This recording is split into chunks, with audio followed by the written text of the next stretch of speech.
और इसी उपस्थिति में आपको आत्म जागृति के विषय के लिए सचनी चितवनी ये आपको सुनने जानने को मिल रही है। सचनी ज्ञान जो वृत्त का वाणी में आया है, उसका वाणी का सारांश निकाल करके ही ये परम धाम का परम धाम कैसे बनी है, जिससे आप समझने में आसानी हो रही है आपको। अभी चर्चा है श्रृंगार ग्रंथ से प्रकरण 4 से।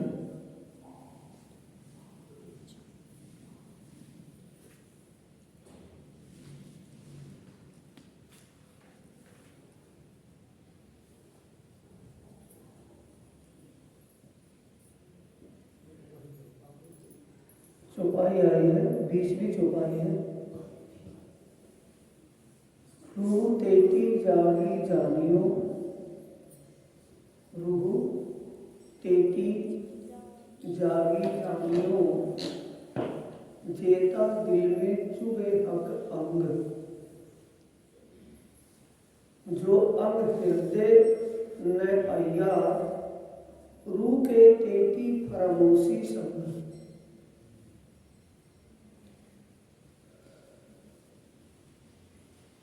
यहाँ धामधनी यह प्राणनाथ कह रहे हैं कि मेरे वतन के साथियों,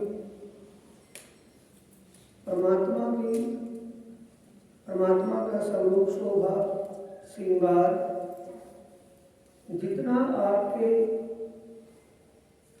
आत्मा के धाम दिल में बसता चला जाएगा, उतनी फरामोशी दूर होती रहेगी। फरामोशी का मतलब माया का जो पर्दा पड़ा हुआ है उतना ही हटता चला जाएगा। जैसे जैसे ऐसे क्यों लिखा, रूह तेती जागी जानियो, कितनी जगेगी तो उतनी जगेगी जितनी जगनी है। तेती का मतलब है धीरे धीरे।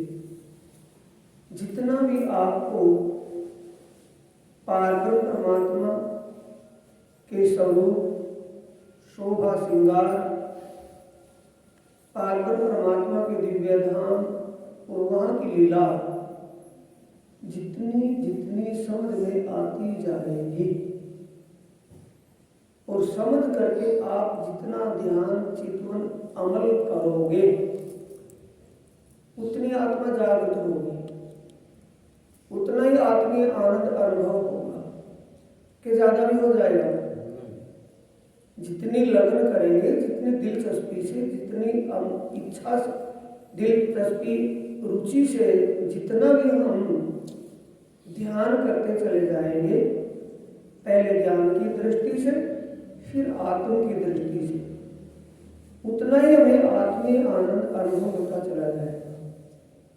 ज्ञान की दृष्टि से भी आनंद की अनुभूति होती है, फिर ध्यान की दृष्टि में आगे विचार ले उससे ज्यादा होगी, अनंत गुना ज्यादा होगी ध्यान की दृष्टि ऐसी।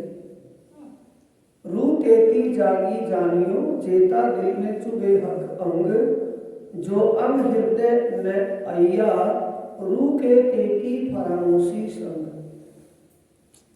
राज्य का जो अंग है, चरण कमल से शीश कमल तक की शोभा जो है, उन अंगों में जो वस्त्र और आभूषण पहने हुए हैं, जितना समझ में आएगा उतना ही ध्यान में आएगा। जितना आप ध्यान में चितवन में लोगे, उतना ही आत्मीय आनंद अनुभव होगा। ये वाणी में हम कह रहे हैं।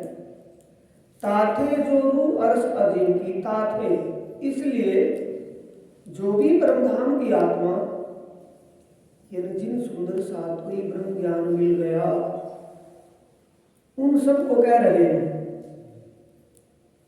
ताथे जोरू अर्श अजीम की, जिनको ये ब्रह्म ज्ञान तात्विक ज्ञान मिल चुका है, हासिल हो गया है, उनको मिल गया उनके अंकुर के मुताबिक, वो जितना इसका मंथन करेंगे उतना ही आत्मीय ज्ञान उनके हृदय में प्रकाशित होता चला जाएगा। तो आत्मा उतनी तो जागृत होगी या कम जागृत? उतनी जागृत हो जाएगी, उतना ही आत्मा का आनंद अनुभव होना शुरू हो जाएगा। रू तेती जागी जानियो जे ताथे जो रू अरस अजीम की, सो क्यों ना करे उपाय। सीधा सीधा समझ में आ रहा है। इसलिए जिनको ये ज्ञान मिल चुका है, तारतम्य ज्ञान जिनको मिल गया है, ब्रह्म ज्ञान जिसको मिल चुका है, उनको अपनी आत्मा के सच्चे मालिक को अपने हृदय में बसाने का प्रयास उपाय करना चाहिए। हाथ पर हाथ धर के नहीं बैठना, निठल्ले बड़ की चादर ओढ़ने से काम नहीं चलेगा, करने से होगा।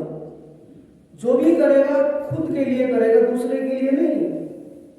कि बसंती माता का दुखवारा लग रहा हो, एक जने को गुलगुले पका के दे दे कि जा तुम दो मारे हो, एक 10 आदमी के नाम का एक ही आदमी करके आएगा, वो वहां होता होगा, यहाँ नहीं होता। आत्म कल्याण के लिए स्वयं के लिए ही करेगा। आप करेगा तो अपने लिए करेगा, और जितना करेगा उतना उसको सुख उतना मिलेगा। ताथे जो रू अरस अजीम की, सो क्यों ना करे उपाय, लेहक स्वरूप हृदय में। परमात्मा के स्वरूप को हृदय में, किसको? अपनी आत्मा के सच्चे मालिक के स्वरूप को अपने हृदय में बसा ले, हृदयांगम कर ले उसको हृदय में, और देवे सब उड़ाए। और दिल में या भाव क्या छुपा हुआ है चौपाई में? देखो, तात के जोरू अरस अजीम की, सो क्यों ना करे उपाय, ले हक स्वरूप हृदय में, और देवे सब उड़ाए।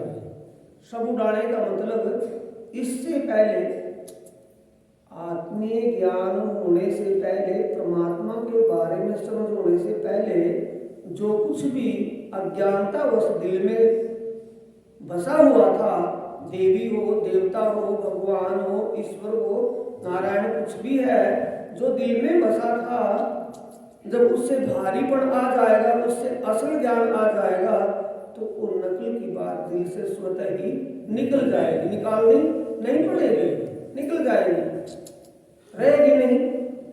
और देवे सब उड़ाने का मतलब है, जब एक सत्य चित्त आनंद, ये लक्षण है ना उसके, वो सदा रहने वाला अखंड है, सत्य है, ज्ञान का स्वरूप है, आनंदमय है, सच्चिदानंद लक्षण उस परमात्मा के हैं। वो लक्षण किसी से नहीं मिलते, चाहे वो संसार का कोई इंसान कितना भी भ्रष्ट को क्यों ना हो, चाहे वो देवलोक का देवता है, या सतलोक का भगवान है, या ईश्वर नारायण ज्योतिष को ओंकार गायत्री कोई कुछ भी है, उसके समान कोई नहीं है, कोई सच्चिदानंदमय स्वरूप नहीं है। जब सच्चिदानंदमय स्वरूप मिल गया और ये पता चल गया कि हम भी सच्चिदानंदमय के ही अंग हैं, हम उस परमात्मा के ही दिल स्वरूपा हैं, जब ये पता चल गया तो फिर दिल में दूसरा रहने की जगह नहीं रहनी चाहिए। ये कह रहे हैं बस हम, जिनको ज्ञान आत्मीय ज्ञान हो गया हो, उसको सर्वश्रेष्ठ किसको समझना है? सच्चिदानंद पार ब्रह्म अक्षरातीत राज्य। हम राज्य कहते हैं, राज्य के लिए हम किसी गैर सुंदर साथ तो किसी के सामने कहेंगे, वो मानेगा अपने पंथ की बात कह रहा है। और सबके पंथ की बात कौन सी है? कि परमात्मा बनने मिटने से बाहर है, सदा रहने वाला है, अब प्रकृति है, अब भी वो है, जब प्रकृति सृष्टि नहीं रहेगी तब भी वो रहेगा, जब सृष्टि थी ही नहीं तब भी वो था, जो था है और रहेगा वो अखंड है, सत्य है। और वेदों का कथन है पर ज्ञानम ब्रह्म, वो परमात्मा कण कण को जानने वाला अंतर्यामी स्वरूप है। दो बात। तीसरी बात, और दुख की लीला नारायण भगवान की लीला है, सुख की लीला ब्रह्म की लीला है, और वो पार ब्रह्म है, उसकी आनंदमय लीला है, वो आनंद स्वरूप है। उन्हें श्री प्राणनाथ की सच्चिदानंद स्वरूप है। हम सच्चिदानंद के विषय में बात करेंगे तो हर किसी को मानना पड़ेगा, कोई भी पंथ संप्रदाय है, कोई भी धर्म है, चाहे वो हिंदू है, इस्लाम है, ईसाई है, जैन, बौद्धी, कोई भी है, सबको परमात्मा सच्चिदानंदमय मानना पड़ेगा। भले वो किसी को भी माने हुए हो, लेकिन उनके दिल में हलचल हो जाएगी कि व्यक्ति हम सच्चिदानंदमय स्वरूप के ज्ञान से दूर है, हमें पता नहीं है। जब अपनी आत्मा ही पुकारे, अंदर से आत्मा गवाही दे, तभी किसी काम में सफलता मिलती है। इश्क बिना रूह के दिल चुभे ना सूरत हक। इश्क का मतलब दिलचस्पी के बिना। इश्क तो मतलब प्रेम की बात है, लेकिन उससे पहले दिलचस्पी की बात है, जो उसका एक सूक्ष्म रूप है। प्रेम इश्क तो विशेष बात हो गई। उससे पहले क्या है? अगर बरसात आए तो पहले क्या आएगा? ठंडी हवा आएगी। जब ठंडी हवा आएगी तो वो बता देगी, सूचना दे देगी कि बरसात आने वाली है। ऐसे ही रुचि दिलचस्पी हो तब की बात है। जब दिल में रुचि नहीं है, दिलचस्पी नहीं है, तो फिर क्या करेगा ज्ञान? इश्क बिना रूह के दिल चुभे ना सूरत हक। जब अपने अंदर दिलचस्पी बने उस चीज की, रुचि, लगन, तब कौन दिल में आएगा? जो हमने टारगेट बना लिया, लक्ष्य बना लिया। लक्ष्य के बिना धारणा नहीं, धारणा के बिना लक्ष्य नहीं। पहले लक्ष्य को बनाना है। लक्ष्य क्या है और धारणा किसकी किए हुए? धारणा से लक्ष्य क्या है? तीर कहाँ छोड़ देंगे? अपने निशाने पर। निशाना तो बनाना है ना। तो निशाना अगर सत्य चित्त आनंद सच्चिदानंदमय हमारा निशाना है, तो हमारे दिल में कौन बसेगा? जिसका निशाना बनाया हुआ है। और जो उसमें पहले बसा हुआ था अनजाने में, उसको निकालना नहीं पड़ेगा, वो स्वयं ही निकल जाएगा। शंभुनाथ सन्यासी के शिष्य कौन थे? भीम भाई और सोमजी भाई, जो वेदांती विद्वान थे। उनके दिल से सन्यासी का ज्ञान स्वतः ही निकल गया था जिस दिन भी वो विजयानंदन बुद्ध निष्कल के चरणों में आए थे। मेहर जोश निस्बते, कृपा जोश आत्मा होने का भाव। मैं उनकी अंगना हूं, वो मेरे मालिक हैं, मेरे प्रियतम हैं। मेहर जोश निस्बते हक हुक्मे चुबे मुतलक। अगर हमारी निस्बत होगी, मुतलक का मतलब निश्चित रूप से पक्का, वो सुरुत हृदय में अखंड हो जाएगा, हृदय में बैठ जाएगा। एता बल रूप तब करे जब उठाया चाहे खशम। इतना प्रयास, इतनी कोशिश कब होगी आत्मा के दिल में? जब उसका ऊपर से लार्म स्विच दब गया है जी।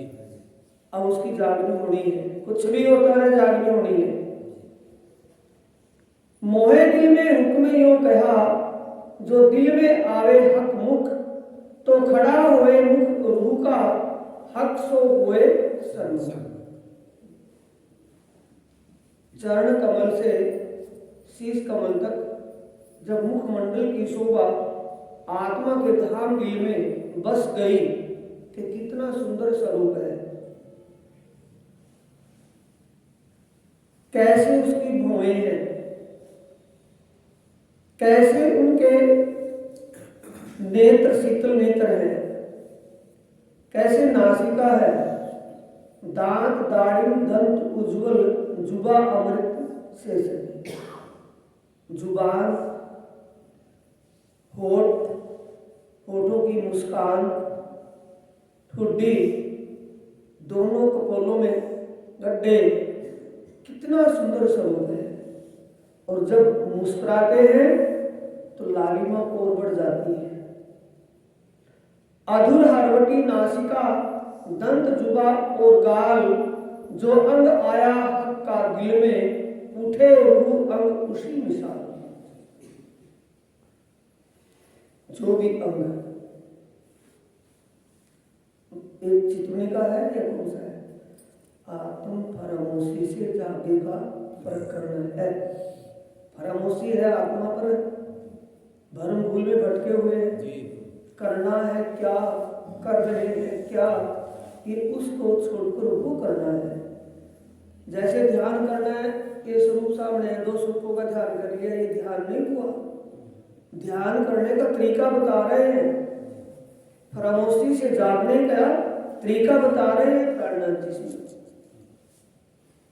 अधूर होठ, हरवटी ये गहराई, नासिका, दांत, जुबान और गाल, जो अंग आया का दिल में, जो भी शोभा दिल में आ गई, रूह उठे, रूह अंग उसी मिसाल। उठने का मतलब आत्मा उतनी ही जागृत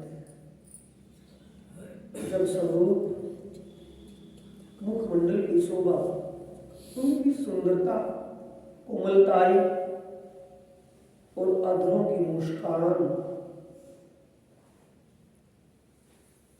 उसमें सूता लगी हुई हो, आत्मा के धाम दिल में हो, शोभा बसी हुई हो, तो आत्मा जागृत है। उठे का मतलब है जागृत होने का। जो तुम ग्रहे हक के नैन को, कैसे शीतल नैन, इश्क के सागर है। इस उमड़ता हुआ नजरों से पियो अमीरस हक। आत्मा की खुराक क्या है? अमीरस। कहाँ से मिलता है?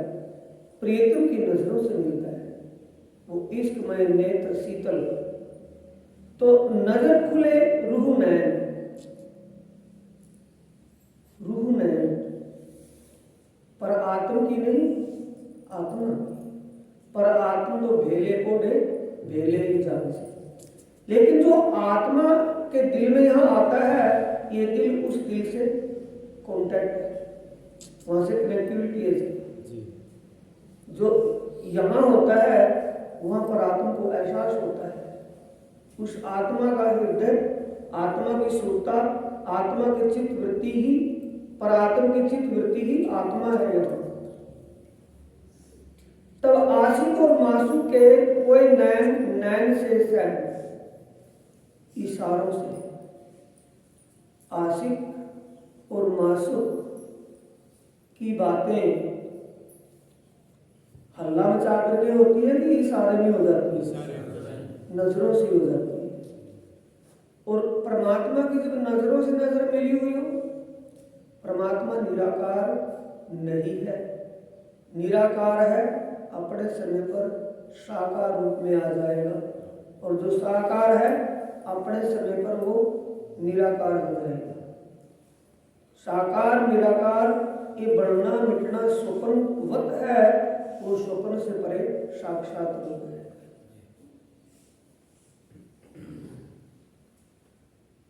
जो हक मिलाट, जो हक मिलाट, जो हक मिलाट आवे दिल में, और दिल में आवे श्रवण, मत्थे पर तिलक, सुहावना तिलक लगा हुआ है, स्वर्ण कानों में कर्ण फूल पहने हुए हैं, श्रृंगार पल पल बदलता रहता है। कभी कुंडल एंठेदार करने लिखा उसमें, एंठेदार कुंडल, और उनमें नीचे लाल रंग के मोती जड़े हुए, कंचन रंग का, कंचन रंग के कुंडल हैं, उनमें लाल मोती जड़े हुए हैं। जो हक मिलाट आवे दिल में, और दिल में आवे श्रवण, दो अंग खड़े हुए उनके, जो हुए मोमिन, जो लगन से। मोमिन का बात मतलब जो लगन से सुंदर शब्द, सुंदर साथ को कह रहे हैं, किसी और को कह रहे हैं? सुंदर साथ को परमात्मा का साक्षात्कार करने का तरीका बता रहे हैं, परमात्मा से मिलने का रास्ता बता रहे हैं। भौं भिरकुटी, भौवें भिरकुटी, पल नासिका, सुंदर तिलक हमेश, गौर शोभा मुख चौक की, क्यों कहूं जोत नूर केस, नूरी केस कुमरड़े केस कंधों तक आए हुए। जब रसूल साहब से पूछा कि उनके केस भी थे कि हाँ घुंघरूले बाल थे, तो तेल भी लगा होगा कि हाँ इत्र और रहना की सुगंध आ रही थी उनके केसों से।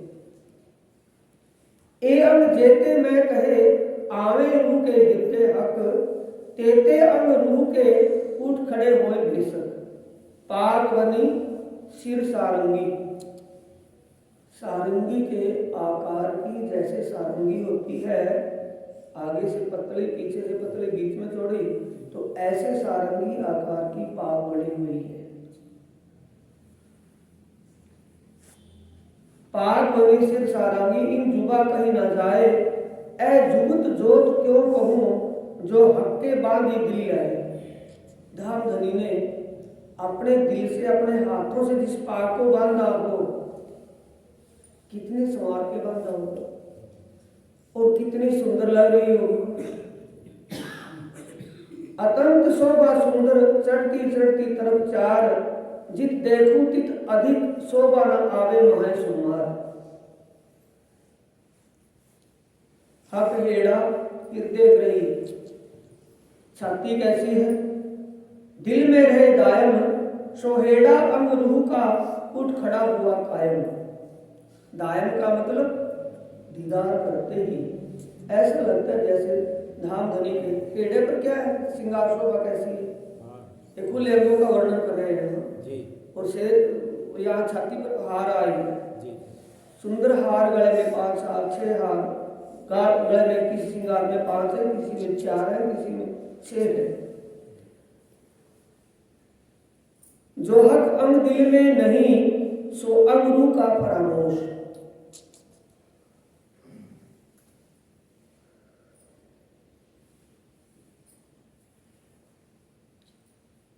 ये चितवनी का रास्ता बता रही है कि वैसे ही नहीं कि सिंहासन पर 2 लोग बैठे हैं और उनका ध्यान कर लिया चितवनी को, नहीं, चरण कमल से, पांव से, लाख तली लाल एड़ियां, तलवों से लेकर शीश कमल तक एक एक अंग की शोभा को निहारना है शूरता के द्वारा। आंखें बंद और अपने अंतर्दृष्टि से उस शोभा को निहारना है। जितनी शोभा परमात्मा के स्वरूप की, उनके श्रृंगार शोभा जितनी हृदय में बसती चली जाएगी, उतनी फरामोशी का मतलब दुनिया का आवरण हटता चला जाएगा, मायावी आवरण हटता चला जाएगा। जब ये हमें एक लगन लग जाएगी, रुचि बढ़ जाएगी, दिलचस्पी दिल में बढ़ जाएगी, लगन लग जाएगी, तो लागी लगन मेरा कोई मन, फिर हमारी सुरता उस लीला में, उस शोभा में, उस आनंद में मगन होने लगेगी। कटी पेट पासे हक्के पीठ खंबे, कंधे पीठ गर्दन, ये पांव से अंगलियां कलाई, ये इसको मच्छे कहा है, ये कंधे से नीचे यहाँ ये मासे मच्छे का है। ये कटी पेट पासे हक्के पीठ खंबे कांध केस, ऐ दिल में जब दृढ़ हुए तब रूह आया देखो आवेश। रूह आया देखो आवेश का मतलब प्रेम का वेग इतना बढ़ जाता है कि प्रेम में मग्न हो जाने के बाद आत्मा ऐसी हालत में होती है कि उसको ना तो समय का पता, ना शरीर का पता, ना संसार का पता, अपने आप में इसमें ऐसे डूब जाए। ये उस समय की आवेश की बात है। बाजू मच्छे कोनिया, मच्छे कोनिया, ये कोनिया, ये मच्छे, कलाई, कांधे, हाथ, हक के अंग हृदय आए तब रूह खड़ी हुई हक साथ, पहुंचे हथेली, अंगुरी, नख, एक एक अंक है ना। पहुंचे में हाथ में उंगलियां, 10 उंगलियों में अंगूठियां और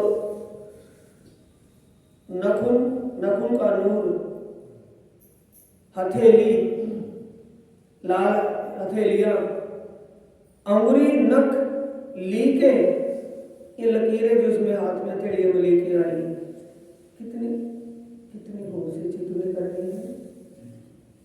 जैसा करेंगे वैसा पावेंगे, तो बिना करे मिल जाएगा। जैसा करेंगे वैसा ही पाएंगे, बिना करे कुछ नहीं मिलेगा, करने से मिलेगा। बाजू, मच्छे, कोनिया, कांडे, कलाइया, हाथ, हक के अंग हृदय आए, तब रूह खड़ी हुई। हक एक साथ, हक साथ, आत्मा रूह खड़ी होने का मतलब जागृत हुई। पहुंचे हथेली, अंगुरी, नख, लीके, रंग, सलूक, नख, लीके, हथेलियों में जो लीके हैं, नखों का जो तेज है, सलूक, बनावट, शोभा, बेमिसाल है, कोई मिसाल ही नहीं है। हक अंग मिहि हृदय बैठे, हक अंग मिहि हृदय बैठे, एक एक अंग परमात्मा का हृदय में जब आ जाए, अब निमक ना होए रूह चूक। एक पल जब ये जब इतनी बारीकी से हम ध्यान करेंगे, चितवनी करेंगे, तो सुरता को दाएं बाएं जाने का फुर्सत समय ही नहीं होगा। समझ रहे हैं ना? इतनी बारीकी क्यों बता रहे हैं कि महाराज जी सुरता नहीं लगती वहां। सुरता उसमें तो लगी हुई है जिसका ज्ञान है। जब उसका ज्ञान ही नहीं है, उसके बारे में समझ नहीं है, तो सुरता तो लगेगी कहाँ। आप मिक्स करके बैठे हो, बिना धारणा के ध्यान नहीं होगा। धारणा किसकी करनी है? ये जो बताई जा रही है, ये धारणा ही तो है। किसकी धारणा करनी है? ऐसा शुद्ध साकार स्वरूप परमात्मा का है। वो अंग उनके ऐसे ऐसे हैं, उन अंगों में ऐसी ऐसी शोभा, ऐसे ऐसे आभूषण, ऐसे ऐसे वस्त्र पहने हुए दिखाई दे रहे हैं। ऐसी शोभा है उनके अंग की।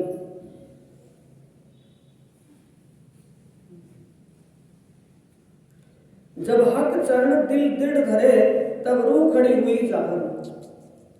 चरण आगे न घूम फिर के कहा चरणों में। कभी बात होती थी महाराज जी से, तो महाराज जी का कहना कथन क्या था, वो बात कभी भी दिमाग में आ जाती है। मगर ये स्वरूप हृदय में आ जाए कि भाई स्वरूप की तो बात बहुत बड़ी है, अगर उनका एक नखून भी हृदय में आ गया तो ये समझो बहुत बड़ी बात है। अंगूठे का नखून भी हृदय में आ गया, अंगूठा हृदय में आ गया, तो ये समझो सारा ही स्वरूप आ गया। वही बात यहाँ आ गई, जब हक चरण दिल दृढ़ धरे।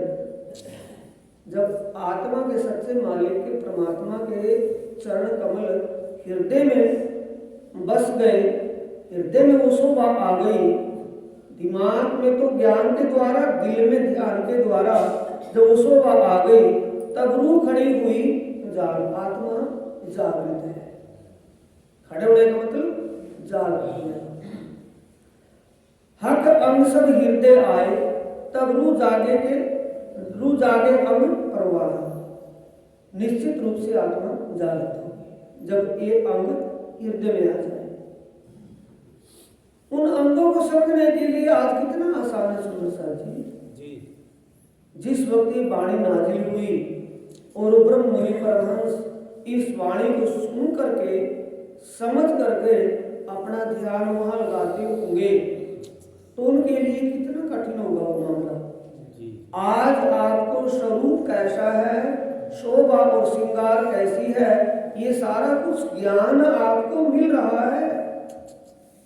ये जो इल्म आपको मिला है, इल्म धनी सबसे पहले क्या बख्शते हैं? इल्म बख्शते हैं। इल्म के बाद इश्क मिलता है। इल्म इश्क का पूरक है, और इश्क इल्म का पूर्व है। दोनों जब पूरे हैं तो फिर आत्मा जागृत है। जब हक चरण दिल दृढ़ धरे तब रूह खड़ी हुई जान, हक अंग सब हृदय आए तब रूह जागे अंग परवान। निश्चित रूप से आत्मा जागृत होगी।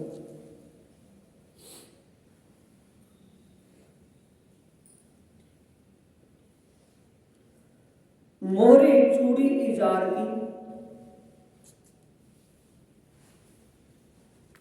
इजार पहरी हुई है ना, केसरिया रंग की इजार, उसकी मोहरी नीचे जो पहरी हुई है मोहरी है गुड़ाई में, ये मोहरी, इसकी मोहरी। मोहरी चूड़ी इजार की और नेफा इजार बंद, नेफा जो ऊपर नेफा है इसमें इजार बंद, नाड़ा जो गलता है वो बंद। हरे रंग बूटी कई नक्श, अनेक नक्श का मतलब सीताकारी, अनेक प्रकार की नेफे में जड़ी बूटियों बेलों की, बेल फूलों की कशीदाकारी की गई है। कहाँ? राज्य के इजार जो इस सफेद कमीज के नीचे इजार। हरे रंग बूटी कई नक्श हक्की शोभित भली सनंद, क्यों कम जुगत जामे की, जामा जो पहना हुआ है कमीज सफेद रंग का जामा है, क्यों कम जुगत जामे की, हरे पर उज्जवल दामन, हरे पर उज्जवल दामन। दामन का मतलब इस कमीज का जो घेरा होता है ना यहाँ से वो घेरा, और नीचे इजार आई है, नीचे उसमें सीधाकारी हरे रंग की बूटियों की जड़ बूटियों की आई है, नाड़ा उसमें आया है, उसकी शोभा को कह रहे हैं। हरे रंग बूटी कई नक्श हक्के शोभित भली सनंद, एक से रंग जामा कहा माहे जुबेर जुगुत कई रंग।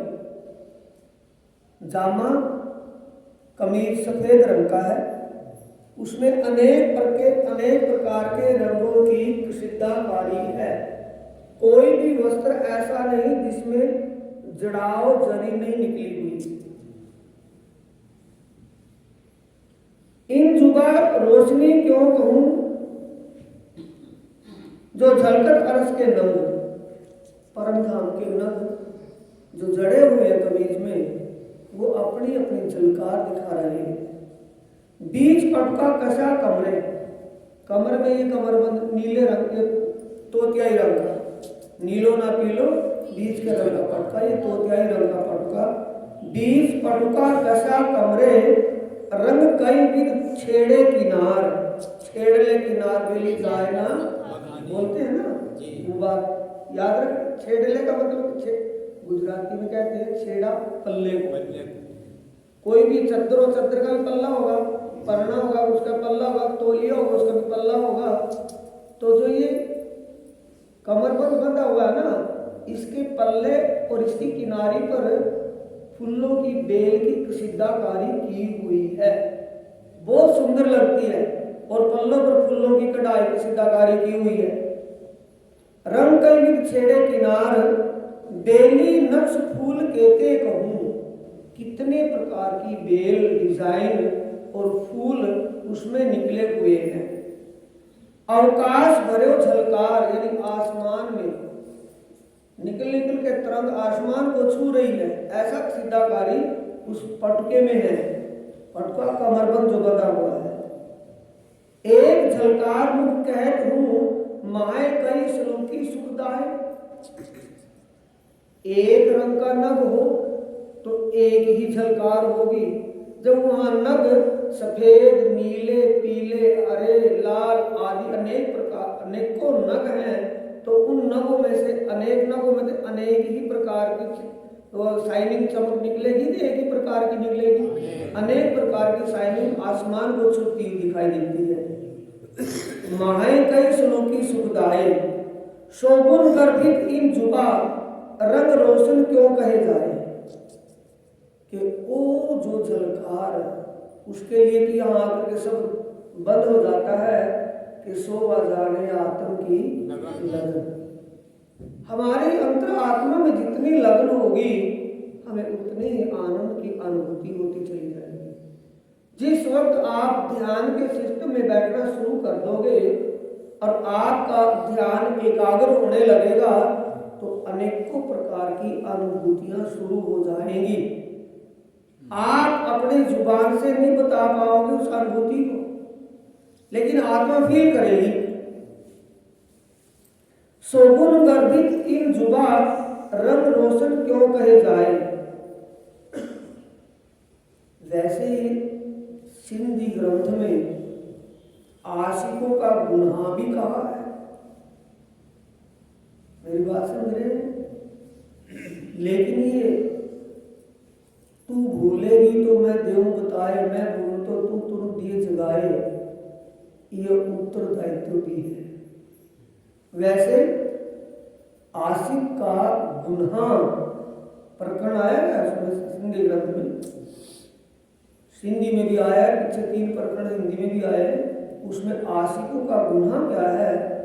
कोई भी आशिक अपने मासूक के बीच के इश्क को नहीं किसी को बता सकता।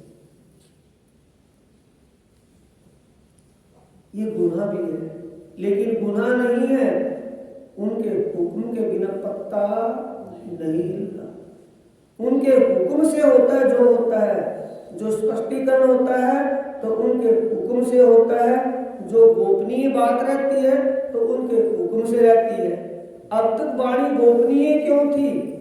अभी 50 साल के पीछे अभी वाणी जाहिर क्यों हुई? पहले इतने सालों से, कई सौ वर्ष से वाणी रुमालों में ही बंद थी और इसको आरतियां उतार कर भोग लगा करके यहीं तक ही सीमित थे। ये वाणी का स्पष्टीकरण क्यों हुआ? वाणी का एक खुलासा क्यों हुआ?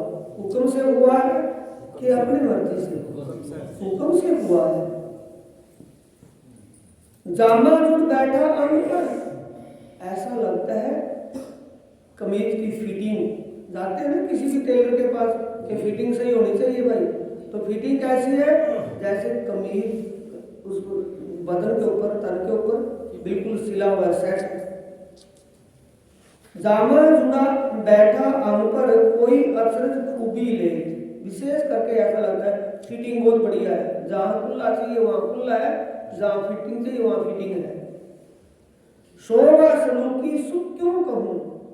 शोभा सलूकी, शोभा कैसी है?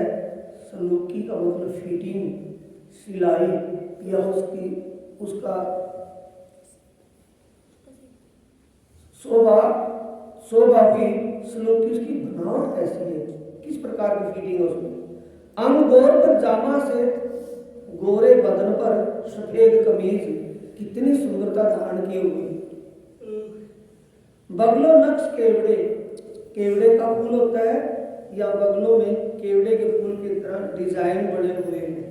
कोत की पीछे, कंधे के पीछे, बुद्धि के पीछे के कोत की पान के आकार का यह डिजाइन बना हुआ है।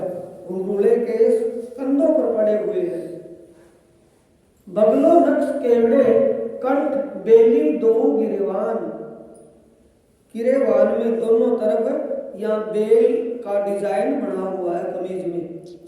ए जुगत जुबा तो कहे जो कछु हुए इन मान, यानी ऐसा कोई संसार में ऐसा डिजाइन हो, ऐसी कसीदाकारी हो तो बताया भी जाए।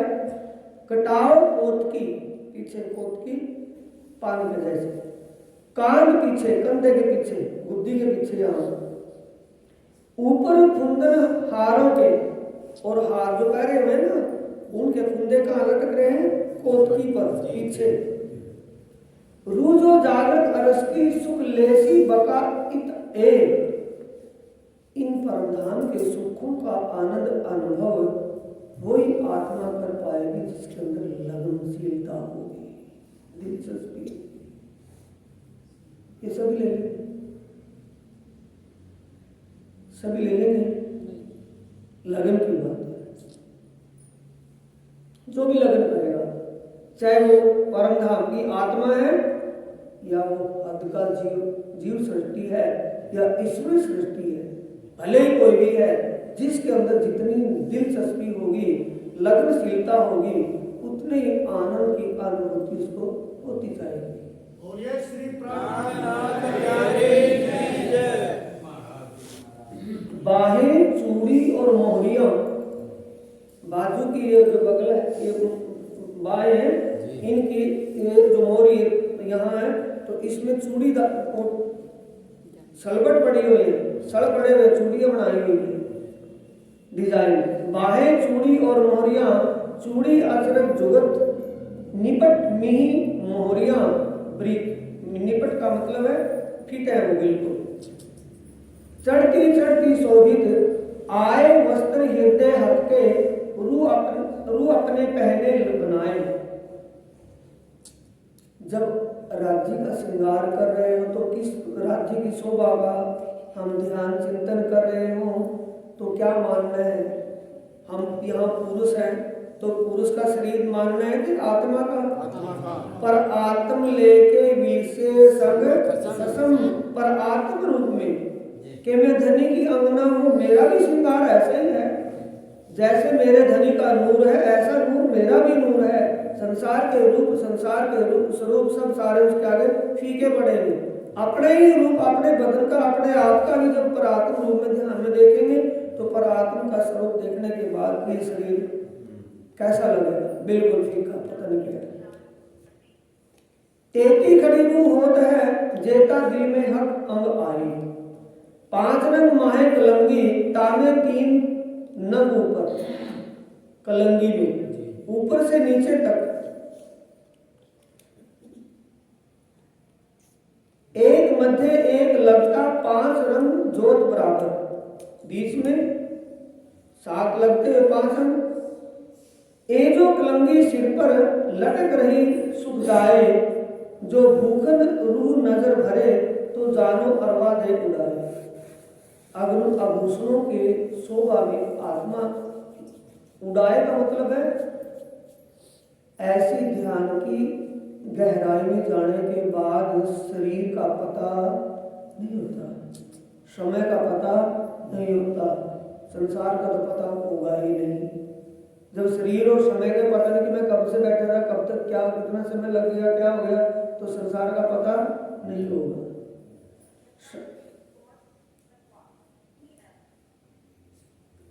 ए जो हृदय आए हक भूखन, जाहिर श्यामा जी के जान। जैसे वस्त्र, जैसे अंग वस्त्र आभूषण राज्य के हैं, वैसे श्यामा जी के हैं। ए जो हृदय आए हक भूखन, जाहिर श्यामा जी के जान। कलंगी दुगदुगी राखड़ी, यहाँ ये दुगदुगी है, ऊपर ये सफेद सफेद कलंगी है। जैसे यहाँ दुगदुगी कलंगी है, श्यामा जी के सिर के ऊपर राखड़ी है। कलंगी दुगदुगी राखड़ी होत दो परवान, दोनों ही पहले से ही है। और परवान का मतलब है दोनों की शाइनिंग और चमक और शोभा एक ही समान है। 2 मुक्ता फल कानों में पहरे हुए राखी में 2 मोती है ना कुंडल में। 2 मुक्ता फल कान के करडे कांचन बीच लाल। बोलो खोलो इसका अर्थ। कहाँ का कहाँ? 2 मुक्ता फल, मोती तो यहाँ कहा गया, अगर यही लाल आ जाता। 2 मुक्ता फल कान, कान के करडे कंचन सोने के, बीच लाल, सोना लाल होता है, बीच लाल क्या है? सोने के कुंडल है, कुंडल अंठेदार हैं, उन कुंडलों में लाल मोती लटक रहे हैं। साड़ी किनार सेंथे पर, श्यामा जी की साड़ी मत्थे पर जो किनारी आई ना साड़ी की, साड़ी किनार सेंथे पर, सेंथा कहते हैं मांग को, मांग के ऊपर को जो साड़ी आई है, स्वर्ण पानड़ी झाल, कानों में श्यामा जी की पानड़ी शोभायमान है। हक अंग तो मुतलक मार्ग, हक अंग तो मुतलक मार्ग, क्या मारते हैं हम? मारने का मतलब परमात्मा के अंगों में जो शोभा श्रृंगार दिखाई दे रही है वो तो दिल में अच्छी लगती है, आनंद का आनंदित करती है, लेकिन श्यामा जी के वस्त्र आभूषण भी आत्मा को वैसे ही आनंदित करते हैं। मारने का मतलब है अपनी तरफ खींच लेना, आकर्षित कर लेना। हक अंग तो मुतलक मारत, पर भूखन लगे जो भाल। अंग हाथ पांव वो तो मुतलक मारत, पर भूखन लगे जो भाल। और जो आभूषण पहने हुए हैं तो ऐसा लगता है जैसे भाला दुख देता भाला, तो यहाँ दुख नहीं है, वो मतलब वो शोभा दिल से निकलती नहीं, अपनी तरफ खींचती आत्मा को, सब कुछ भुला देती है। चितवन जुगल किशोर की देत कदम नूर जमार। चितवन जुगल किशोर की, युगल स्वरूप की चितवनी कहाँ से होती है? चरण कमलों से शुरू होती है। देव कदम नूर जमार, नूरे जमार यानी आत्मा का सच्चा मालिक प्रीतम पारब्रह्म परमात्मा के चरण कमल अगर हृदय में आ गए तो युगल स्वरूप की शोभा ही हृदय में आ जाएगी। मुख बीड़ी अरोगे पान की, जब धाम के धनी पान चबाते हैं, मीठा पान जब चबाते हैं तो लालिमा होठों की ओर भी बढ़ जाती है। लाल शोभे अधुर तंबोल, पान चबाते हुए अधुर लालिमा में और लालिमा युक्त हो जाते हैं। एरु दृष्टि जब देखिए पट हृदय देख सब खोल। जब आत्मा परमात्मा के मुखमंडल की शोभा, रू नैनो हक दीदार कर, रू मुख हक सो बोल, रू कानो हक बात सुन, ए पटरू का खोल। श्रृंगार में इसी ग्रंथ में बारे में श्रृंगार ग्रंथ की चौपाई में इसी में कह रहे हैं 24-25 प्रकरण में, मुख बीड़ी अरोगे पान की, लाल शोभे अधुर तंबोल। एरू दृष्टि जब देख, रू की दृष्टि समझ रहे ना सुंदर सा, जब ध्यान की स्थिति में हम हो तो इन दृष्टि को तो बंद कर लेते हैं, अंतर आत्मा की दृष्टि से, अंतर्दृष्टि से उसको निहारते हैं, तो ऐसी उसमें खिंच जाती है कि सुरता उसमें डूब जाती है, यानी कि उससे हटती नहीं, वो बार बार उसी शोभा में तल्लीन होती जाती है, शरीर और संसार भूल जाता है। ऐसी स्थिति हो जाती है तो मरे के समान, शरीर छूटे के समान ऐसी स्थिति हो जाती है। कहूं कहते भूखन कंठ के तेज तेज में तेज, आसमान जमी के बीच में हो गई रोशन रेजा रेज। चकाचौंध कर रही है आभूषण और वस्त्र। एक एक नग में कई रंग, रंग रंग में तरंग अपार। एक एक नग में कई रंग निकलते हैं और रंगों की कईयों ही तरंग निकल करके आसमान को छूती है। राजी जब हाथ हिलाते हैं या गर्दन हिलाते हैं, कुछ भी होता है तो उनके अंगों में से जो आभूषण पहने हुए हैं, आभूषणों में से तरंगे निकल करके आसमान को छूती है, आसमान तक जाती है। जामे चादर जुड़ रही, ढांपत नहीं झलकार, गिनती जोत क्यों कर खोए, नग तेज न रंग पार। ए रंग जोत किन विद कहूं, जोले देखो अरस सहूर। अरस सहूर, सहूर के दो भाव बढ़ते हैं, एक तो परमधाम को जानना और एक उसको अपने अंतर मन में बसा लेना, दिल में धारण कर लेना। समझने से सहूर कहते हैं समझना, समझे के बिना दिल में नहीं बसेगी वो शोभा। पहले समझना है, दिमाग में आएगी, दिमाग से उसकी कनेक्टिविटी फिर दिल से जाएगी, जब दोनों कनेक्टिविटी हो जाएगी ध्यान लगना सरल हो जाएगा। शोभा रंग सलोकी सुख, देखो रू की आंखों जबूर। भूखन हक सवन के और हक कंठ कई हार। भूखन हक सरवन के, कानों के आभूषण, हक कंठ कई हार, कंठ में कई हार पहने हुए हैं। सोई कंठ स्वर्ण रूह के, साज खड़े श्रृंगार।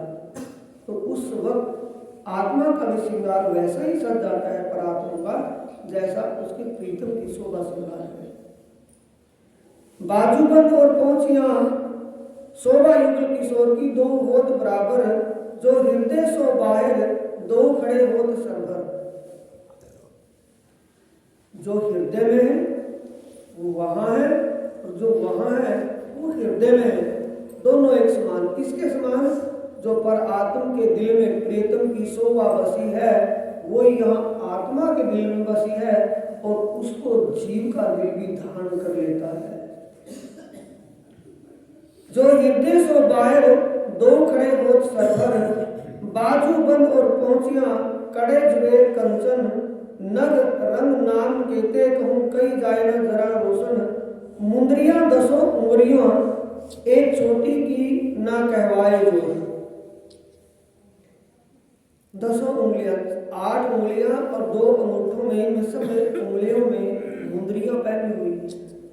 मुंदरियों में और अंगूठी में थोड़ा फर्क है। मुंदरी होती है बिल्कुल हल्की फुल्की सी, अंगूठी एक ऐसी होती है लेकिन हल्की फुल्की होती है, उसमें हीरे का नग जड़ा होता है सिर्फ, बाकी वो हल्कापन होता है उसमें, बिल्कुल लाइट वेट में। अंगूठी थोड़ी भारी होती है। मुंदरियां दसों उंगलियों एक छोटी की ना कहवाए जोत, अर्श जमी आकाश में वो जात सबे उद्योग। सभी अंगों के वस्त्र व आभूषणों की तेज जोत आसमान को छूना शुरू कर देती है। रू भूकन हाथ के हक के भूकन की क्यों कहूं, रंग नंग जोत सलूक, आत्म उठ खड़ी तब हो ही पहले जीव हुए भूख भूख। विशेष बात है, सबसे पहले किसको समर्पित होना है? भूख। भूख का मतलब है समर्पित हो जाना, टुक टुक हो जाना जीव। अगर जीव और सुरता में खंचा गाड़ी रहे तो सबसे पहले जीव को समझ करके ज्ञान के द्वारा समर्पित होना होगा। उसके बाद आत्मीय आनंद की अनुभूति जीव को तब होगी जब आत्मा अपने आनंद में सराबोर हो जाए। उसके साथ जीव को भी उस आत्मा के साथ आनंद की अनुभूति होना शुरू हो जाएगी। बोलिए श्री प्राणनाथ प्यारे की जय, गुरु महाराज की जय। रू भूकन हाथ के हक भेले हो तैयार, ऐशोभा युगल किशोर की जुबा कह न सके सुबह। ये शोभा किसकी है? युगल किशोर की। चारों जोड़े चरण भूषण, चारों जोड़े झांझरी घुंघरी कांबी कंडला, 4 और जोड़े दूसरे पांव में भी वही झांझरी घुंघरी कांबी कंडला, और राज्य के चरणों में भी और श्यामा जी के चरणों में भी एक ही आभूषण, एक ही प्रकार के आभूषण है। चारों जोड़े चरण भूखन, रंग चारों में उठे हजार, ए वर्णन जुबा तो करे जो कछुए हुए निर्वाह।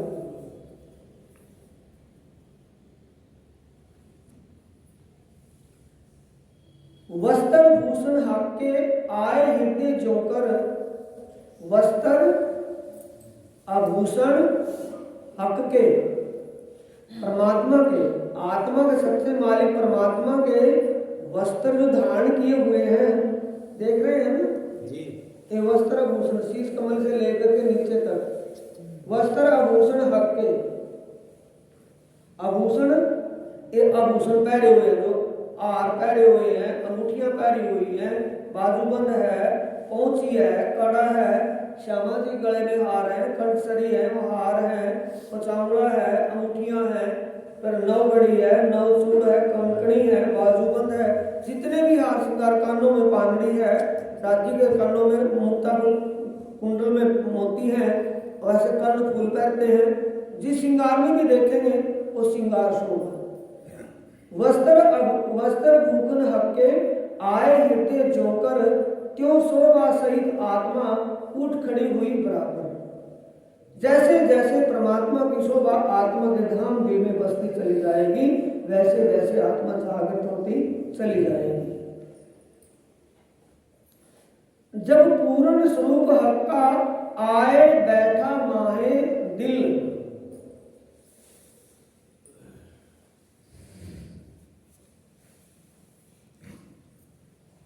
एक चौपाई पीछे होती है इसमें, सुपने सूरत पूरण, सुपने सूरत पूरण, रूह हृदय आई सुभान।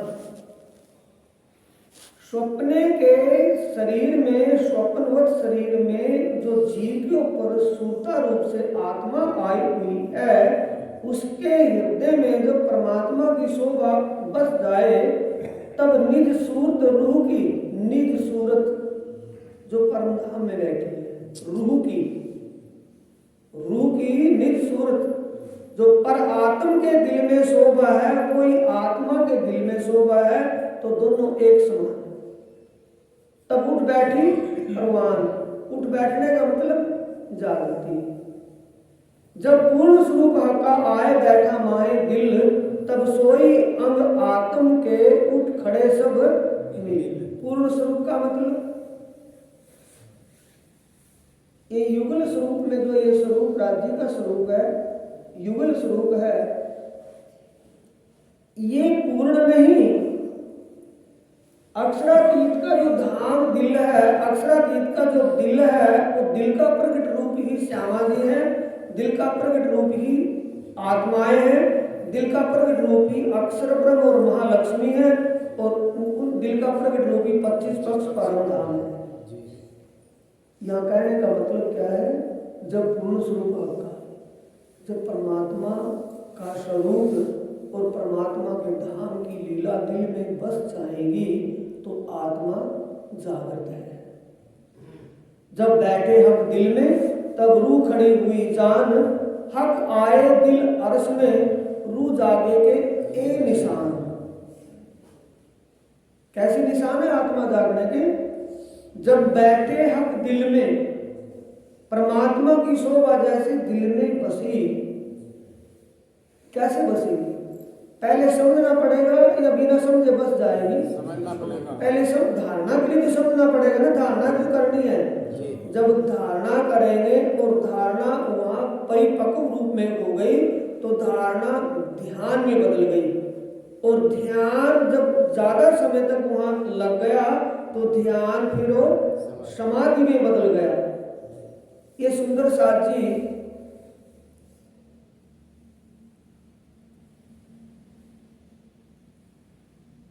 ये जो योग के 8 अंग हैं, उनका स्पष्टीकरण जो किया गया है उसमें आया है, जब बैठे हम दिल में, तब रूह खड़ी हुई जान, हक आए दिल अर्श में, रूह जागे के ए ही निशान। जब धारणा करेंगे, धारणा करने से पहले समझ को उस चीज की, समझ से हम धारणा करेंगे। धारणा, जब धारणा करते वक्त हमारे चित्त की सारी बातें निकल गई और चित्त एक ही जगह अस्थिर हो गया, सुरता चित्त वृत्ति एक जगह अस्थिर हो गई, तो धारणा फिर वो ध्यान में बदल गई, और जब लंबे समय तक उसी जगह एकाग्र हो गई, टिकी रही, तो फिर वो ध्यान समाधि में बदल गया, चितवनी में बदल जाएगा। जब बैठे हम दिल में, ये श्रृंगार शोभा जब दिल में बैठ जाएगी, परमधाम की शोभा दिल में आ जाएगी, तब रूह खड़ी हुई जान, हक आए दिल अरस में, रूह जागे के ए ही निशान। हक के जो हक करे मेहरबानगी, जो हक करे मेहरबानगी, ऐता बल्लू तब कर आगे, जो हक करे मेहरबानगी, तो इन होए हुक्म। किससे होता है सारा काम? हुक्म से। एता बल्लू तब करे, चौपाई आई, इसी चौपाई का तीसरा चरण आया है, एता बल्लू तब करे, जब उठाया चाहे खसम। जब धाम धनी अपनी अंगना पर रीझ गए और उसको जागृत करना चाहते हैं, तभी उसके अंदर तड़प होती है, दिलचस्पी लगती है, रुचि होती है, कि मैं भी अपने लिए कुछ कर लूँ, आत्म आनंद का अनुभव करने के लिए, आत्मीय आनंद को पाने के लिए अपने जीवन में कर लूँ। ये तब होता है जब वहां से सुख दब गया। श्री महामत हुक्मे कहत है जो होवे अरस करवाए। कहते हैं कोई सुनता गिनता हो, जिस सुंदर साथ के समझ में ये तारतम ज्ञान तारतम वाणी आ गई है, वो मेरी बात पर अमल करे। रूह जागेगा ए उद्यम, आत्मा जागृत होने का ये ही एक युक्ति तरीका है, और कोई युक्ति तरीका नहीं है। तोले हुक्म सिर चढ़ाए, फिर बदलाव कर दिया है ना चरणों में छुपाई के। महामत हुक्मे कहत है जो होवे अरस करवाए। जो सुनती गिनती आत्मा सुंदर साथ या परमधाम की आत्मा, जो परमधाम की आत्मा हो, मेरी बात को सुनकर अमल करे, आत्मा को जागृत करने का यही रास्ता है, वो मेरी बात मेरे हुक्म को सिर चढ़ाएगा, है ना। तोले हुक्म सिर चढ़ाए किसको? ए माथे ले से तेने कहूँ छू, बीजा मकर जो दुख तमे तुम्हारी माया माए, भोगजो सहजो सुख। किसको कह रहे हैं? जो उनकी बात पर अमल करे। एक 500 नेक अमल जो करे सो भिस्ती फुरमान से न करे। जो झूठा काम बदफैली करे सो दोजख की आग में पड़े। बोलो श्री प्राणनाथ प्यारे की जय, श्री सद्गुरु महाराज की जय। सुंदर साथ जी अभी वाणी से आपको ये बताया कि ये वाणी में लिखा है, जो सामने सीन खुलाया ना, ये वाणी में लिखा हुआ है। हमें कैसे करना है, क्या करना है, अपने जीव के उद्धार के लिए, जीव को नरक में से निकालकर अमर करने के लिए क्या करना है, आत्मा को जागृत करने के लिए क्या करना है। इसी चोले में, इसी तन में अगर हमारी आत्मा जागृत हो जाती है तो इस आत्मा को दोबारा दूसरा चोला धारण करने की जरूरत नहीं पड़ेगी। जीव को किसी योनि में जाने की जरूरत नहीं पड़ेगी। दोनों को ही बराबर फल मिलेगा, जीव को भी और आत्मा को भी। बोलो श्री प्राणनाथ प्यारे की जय, श्री सद्गुरु महाराज की जय। चौपाई दोहराए। श्री महामत हुक्मे कहत हैं, जो होवे अरस अरवाए, रूह जागे का ए उद्यम, तोले हुक्म सिर चढ़ाए, तोले हुक्म सिर चढ़ाए, तोले हुक्म सिर चढ़ाए। बोलो श्री प्राणनाथ प्यारे की जय, श्री सद्गुरु महाराज की जय। समस्त सुंदर